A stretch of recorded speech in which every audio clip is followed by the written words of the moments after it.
so I'm going to start with 25 before we jump into the implicit stuff. So they told you there's a rectangle that's inscribed in this function. So I just quickly graphed that function. 9 minus x squared, so I'm thinking a parabola upside down, shifted up 9. Or again, you could factor to get your zeros, but we should know negative 3 and 3, and shifted up 9, excuse me. Okay, so they're saying there's a rectangle inscribed in here, so it's sitting inside the parabola and the x-axis.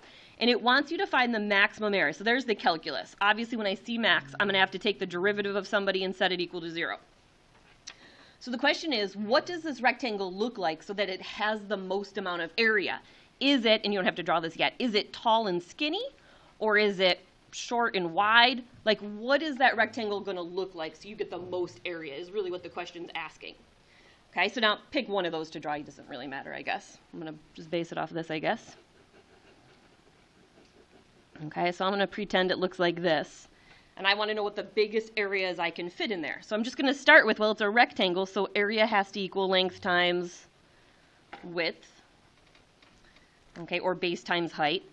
This length here, I don't exactly know, but I know I have to go out a certain x. And if it's a rectangle and this is symmetric, I'm going to go out the same x here. So I'm going to have a length of 2x. Now the width, this height, is sitting on this curve, right? So this height is on the curve. That means the height has to be 9 minus x squared. So I'm looking for a rectangle. I need the base distance, which is going x in each direction, so 2x, and the height's on the curve. And then really, once I write that, I just need to find its maximum, its derivative. I'm going to distribute first before I take the derivative, so I don't have to do a product rule.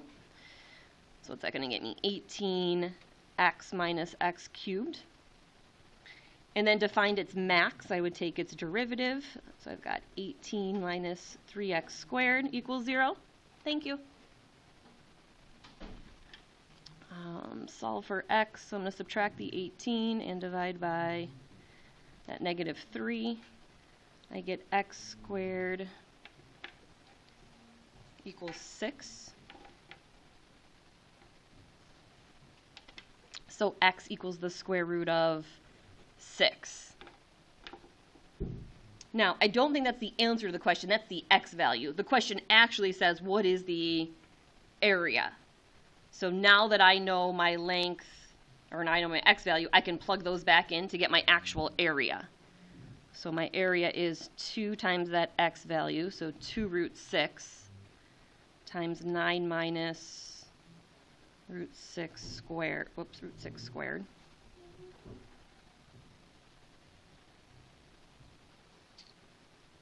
So if I square root 6, I get 6. So I'm going to get 2 root 6. 9 minus 6 is 3. I'm getting 6 root 6, which doesn't happen to be a choice. Say that one more time.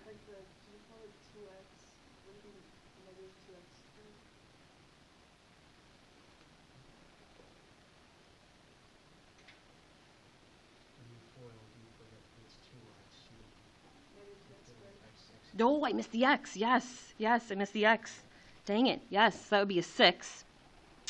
That would be a 3. Ah, that would make more sense. That would be the square root of 3. Jiminy crickets, I didn't catch that. Thank you. All right, so let me revamp that. So area equals 2 root 3. Actually, I'm just going to plug it into that other one that we cleaned up. 18x minus 2x cubed. I have 18 root 3 minus 2 root 3 cubed.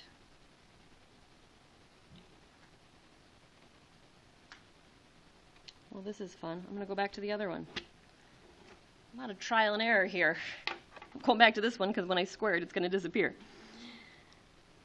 So 2 root 3 times 9 minus root 3 squared. There we go. That's going to make my life easier. The square and the square root are going to cancel, so that's going to get me 6. Now I'm getting 12 root 3, which makes sense. So yeah, it was easier to plug it into the one with the square just because they were going to cancel. That was a little too much. Sorry, 8 o'clock in the morning. Yeah, that used to be a fairly asked question. I don't think they really ask those a ton anymore. Obviously, we haven't seen one of those before. But they used to ask these a lot to maximize some area of a figure. But I'm pretty confident that we're not going to see one super like that. All right, 26. So this is a quick little implicit review. I found a few questions on implicit. You're definitely going to have an implicit question in the multiple choice, whether it's calculated or not. And it's kind of like a 50-50 toss-up if it's going to be in the free response. It kind of alternates every few years. I don't think we saw it last year or the year before, so there's good odds that we will see one this year. So again, you know it's implicit because of the dy dx. If you have terms in x and y, every y needs a dy dx. So it says let f be a twice differentiable function.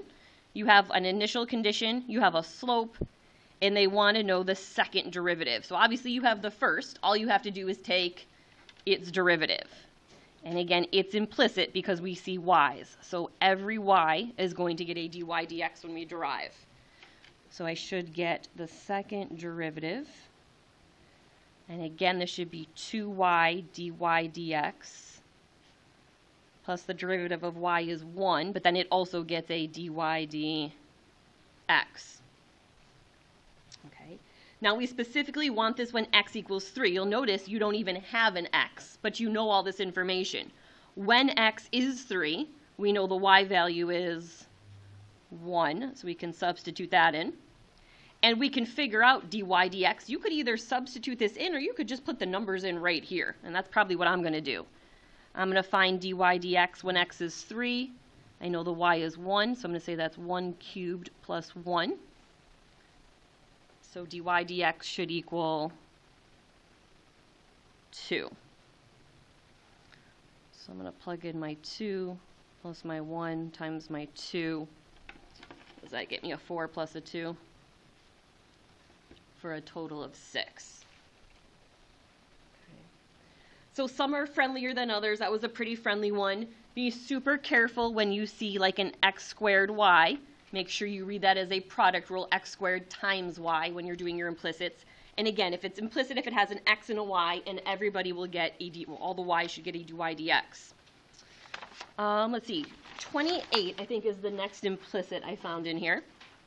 So what you'll see in the free response, something like this. So take a moment and show that you get that derivative. So a lot of times we'll say this is the answer, show it, prove it. So again, every y gets a dy dx.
So again, part A is going to be the part everybody in the country is going to get. No one's going to mess any points there. I see two y's. I should have two dy dx's. Again, simple algebra. If you see a minus sign, you should have a bracket or something around it to show you're subtracting that whole quantity. Then, of course, I'm going to be real careful with that negative. I'm going to make sure I distribute it to everybody in that bracket. And anytime I see that negative, I'm putting a bracket there so I distribute my negative.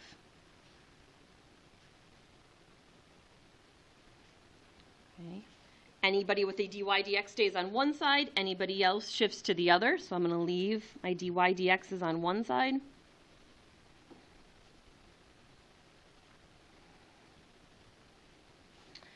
So I'm adding over the 3x squared y and subtracting the y squared. Then again, I'm pulling the dy dx out as a nice GCF.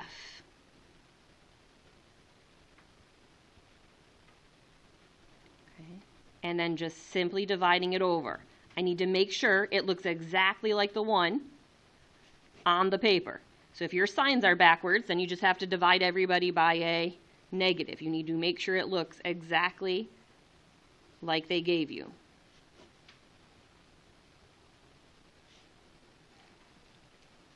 Okay, so again, a nice, simple, implicit differentiation. Product rule, extremely common. They're almost always going to put a minus sign in there. Don't fall for any traps. Put a nice bracket around it so you've got it. Part B, find all the points on the curve whose x-coordinate is 1 and write the equation for a tangent line at each of these points. Okay, so the first thing they told us is x is 1. If I'm writing the equation of a line, I need to get the y value and the slope. Let's just start with the y value. If you know x is 1, go get all your y values.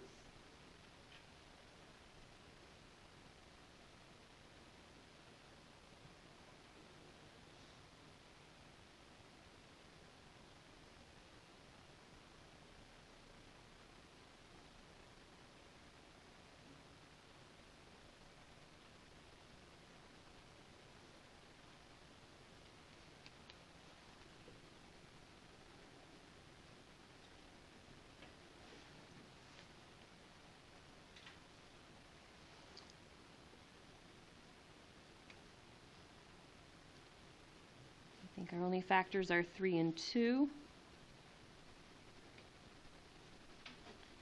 I've got a y equals 3 and a y equals negative 2. Does that sound right? Okay, so that means I've got 2 points I have to find. Or 2 equations. I have the point 1, 3 that I'm going to need a tangent line for, and I have the point 1, negative 2 that I'm going to need a tangent line for. So at each of those points, I now have to go find its corresponding slope. And they gave you the slope formula. Carefully plug them in to get the slopes of each.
At 1, 3, does 0 sound right?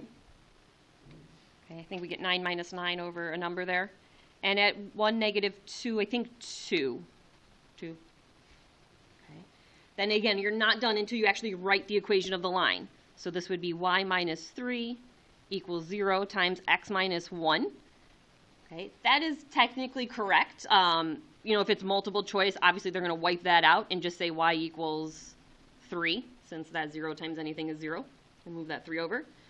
And then y plus 2 equals 2 times x minus 1. And again, I wouldn't solve for y. It just is what it is. The only reason I did here is because it wiped that whole side out. Again, there's nothing wrong with leaving this. If it's multiple choice, though, they're going to do that for you. All right, part C. Find the x-coordinate, so I just need an x-coordinate, of where there is a vertical tangent line. So there's your key word. So draw yourself a vertical line. Just, if you get stuck, draw a vertical line. And it's calculus. What do you know about a vertical line? The slope is undefined. Yes. Okay, so that's the first thing I would do. I would say, okay, it's calculus, talk about the slope. The slope does not exist. So if my slope doesn't exist, what do I know about my fraction? How do I make this not exist? 0 on the bottom. I have to set the bottom equal to 0. 2xy minus x cubed equals 0. Which variable is probably easier to solve for?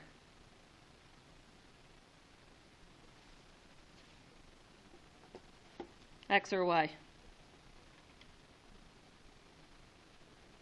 Well, there's one y and two x's, so I'm probably going to solve for y. Equals x cubed, and then I can divide out the 2x. So I would say that's x squared over 2. Okay, now again, until you physically have a number, you're not done. All we've got is what y equals in terms of x.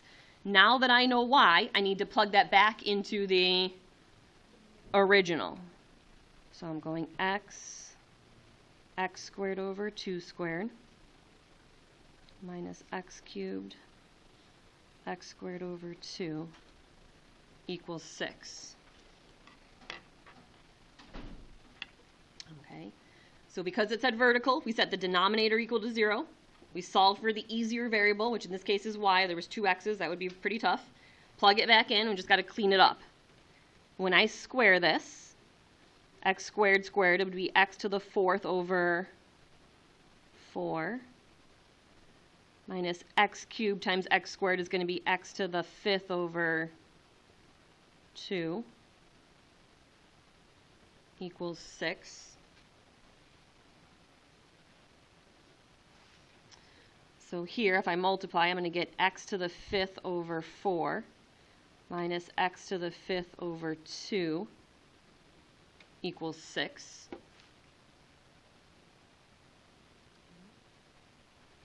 I'm just going to eliminate all the fractions by multiplying by 4 would eliminate every fraction. So I'm going to multiply each of these by 4. So I'm just distributing that 4 through. That would eliminate that 4. That would get me x to the 5th. When I distribute this 4 through, I would get a 2x to the 5th equals a 24. X to the 5th minus 2x to the 5th would get me a negative x to the 5th equals 24.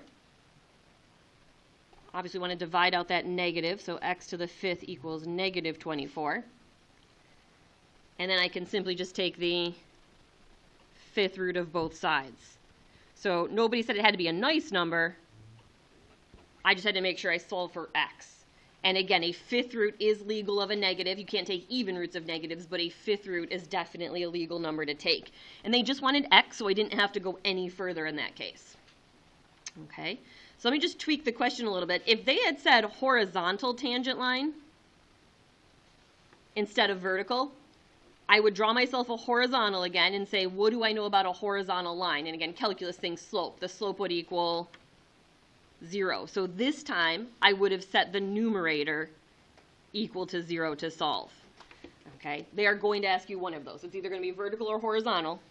Okay, draw the line out and talk slope to yourself, but that is an extremely common question. All right, you've got questions 8 and 10. So let's put, 4 minutes on the clock. You get about 2 minutes per question.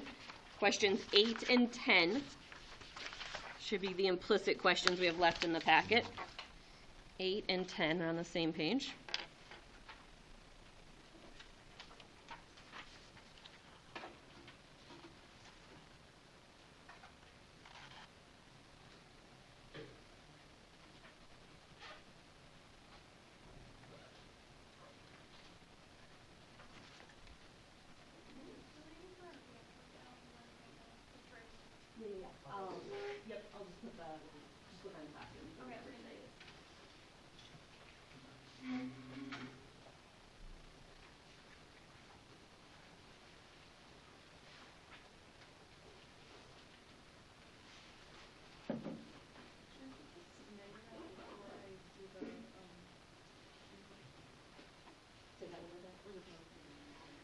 Oh, sorry, do I take the negative choice without?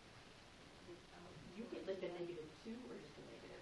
You can do either one. Just keep it straight for yourself. Like it doesn't. You can leave -2 out, or you can just leave negative and do the product of the 2x and the y. Just watch the negative. That's the big mess up. Just use brackets or.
right, so I've got my, it's a little more than 4 minutes. First one up there, again, I think a really nice derivative question. They're always going to put a minus in the questions they ask on our exam. I chose to leave the -2 out front of the product rule. Again, just make sure your product rule is always in a bracket. Okay, if it's always in a bracket, we shouldn't really miss it, but be real cautious about that. Put that product rule in a bracket. And then obviously distribute that -2 back through. Yeah, Ryan? It's constant, so its derivative is 0. Any other questions there? Okay. All right, on 10, I saw a lot of great calculus, but some of you missed the second step here. So obviously the derivative, it's chain rule, inside, outside. The derivative should be cosine, keep the inside, times the derivative of the inside, which is definitely a product rule. So first derivative of the second plus second derivative of the first equals 1. And again, there was a lot of great calculus. It was literally just our algebra skills cleaning this up that hindered some of us. Now, this is, let me give you a very simple example of what this looks like. If I said, and I'll put it right here. If I said 4 times x plus y equals 1, does your gut hesitate what to do with that 4? You just want to do what with it? Distribute. This is the same question. There's a plus sign here and something times it in front. It's literally the same idea. This is 1 terms times a binomial. You actually have to distribute that through. So I should have the cosine of xy times x dy dx plus the cosine of xy times y equals 1. That was our most missed part, just walking around and peeking there. Again, the calculus was beautiful, just that simple algebra of distributing because there's a plus sign there. And then I'm just going to get this dy dx by itself, so I'm going to subtract this thing over. So I'm going to say this equals 1 minus y times cosine xy. I'm just moving that whole thing to the other side.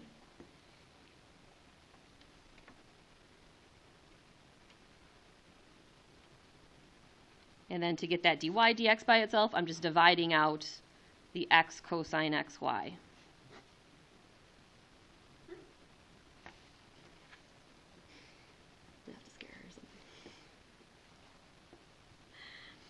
And that's it. But again, kudos to you on the calculus part. That was great. We just got to be real careful with that cleaning up part. All right, so our goal is to hit implicit, and then tangent line is kind of our second topic today. If you flip to, let's see, a couple in here, 13. All right, so 13 hits the tangent line questions, which there is a lot of on this exam. So they give us a function f of x, and they want an approximation for 0.5 using the tangent line. So the approximation is when you write the equation of the line, and then you plug something in to see what it's approximately equal to. So obviously it says tangent line, so I need the 3 things. I need the x, I need the y, and I need the slope. Sometimes they give you 1, sometimes they give you 2, they never give you 3. My x value is clearly 0. I can easily get the y value because it says y equals, so plug it in and see what you get, or f of x equals. I plug in a 0, I get e to the 0 is 1, plus 3 is 4, the square root of 4 is 2. And now here's the calculus part. Obviously, to get the slope, you have to take this guy's derivative. So take a moment and take its derivative, and then plug in your 0.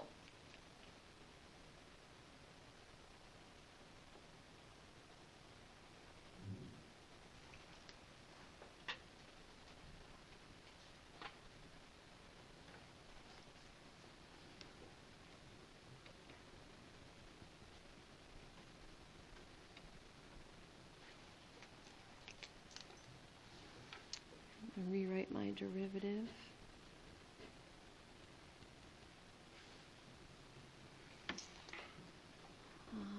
So again, I just move my negative exponent to the bottom. So I got e to the 0 is 1.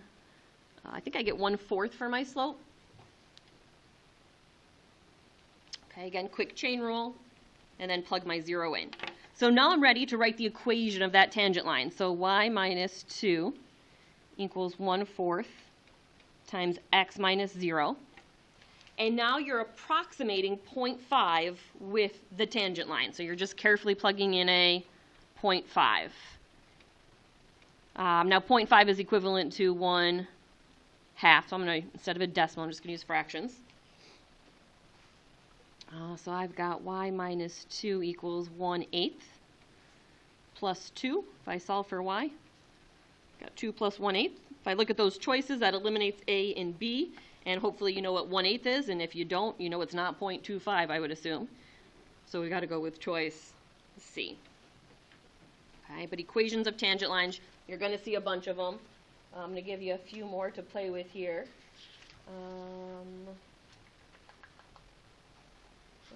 This one's a little interesting. Let's look at 21.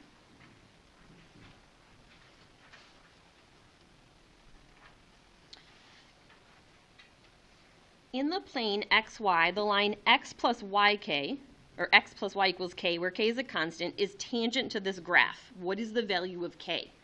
All right, so obviously they're talking about a tangent line, so this is why it falls in our tangent questions. Go ahead and make a little sketch for yourself. The x squared plus 3x plus 1 is just a what shape? Parabola opening upward. All right, don't even worry about the roots, just kind of sketch it out. Sketch a parabola opening upward. And it has a tangent line to it someplace. So at some point, there is a line. Now, if I solve that for y, I think I'd get a negative x. So I'm just going to put it on this side. There is a line that is tangent, okay? Just so we understand what the question's even saying. We have a parabola, and we have a line that's tangent. So here's what your brain's got to say. At that one moment in time, what do you know about those two functions? They are the same. That's what we learned in Algebra 1 and 2. But now in calculus, not only are there two functions the same, so are their whats? Slopes. So we know the slopes are equal, and we know the functions are equal. Okay. So since it's a calculus test, I'm going to start on the calculus side. The slopes are equal, okay? So I have to find each guy's slope. So I'm going to start with this guy, the y function here. What's the slope of this line? 2x plus 3. Okay, now I'm going to find the slope of this line, but I'm going to solve for y first, of course. So I'm going to say y equals negative x plus k. Therefore, its slope is just negative 1. Okay, so again, tangent line means at that moment in time, the two slopes are equal. So go ahead and solve for x.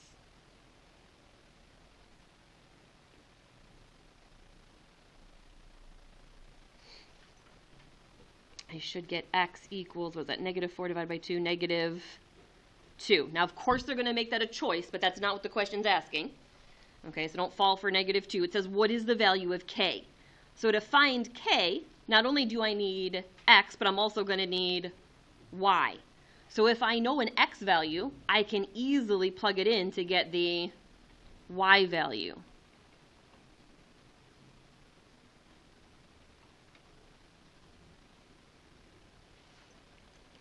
So find your y value.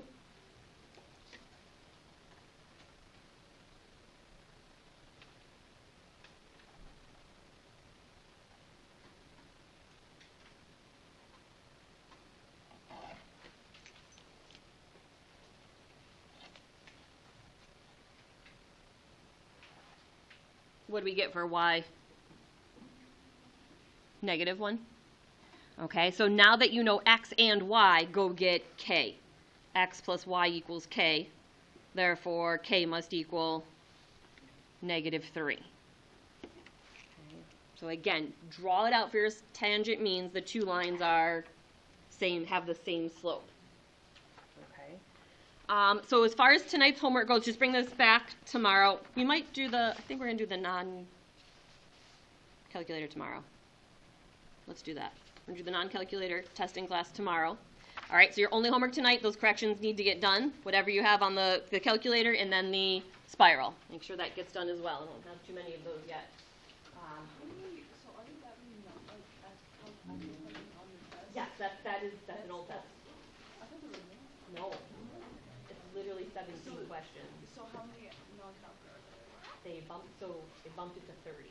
They have 30 questions in 1 hour. Okay. and then 17 in 45 minutes. Okay. So you're going to be pushed for time for sure on